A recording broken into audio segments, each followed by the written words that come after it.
Ini adalah ruang makan Masjid Lapan Kubah. Assalamualaikum warahmatullahi wabarakatuh. Okey, hari ini saya berada di Masjid Lapan Kubah, Kampung Lapan Kotak, Besut Terengganu. Okey, ada program muslimat di sini pada pagi ini. Jadi kami buka ruang di sini untuk berkongsi kebaikan menyimpan emas kepada para peserta.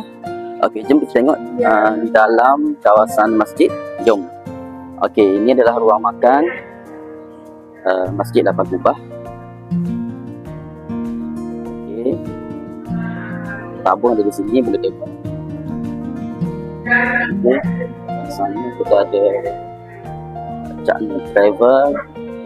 Okey, dan kami buka putih sini. Okey, okey, InsyaAllah. Okey, program sedang berlangsung di sini. Okey, masih okey. Okey, alhamdulillah.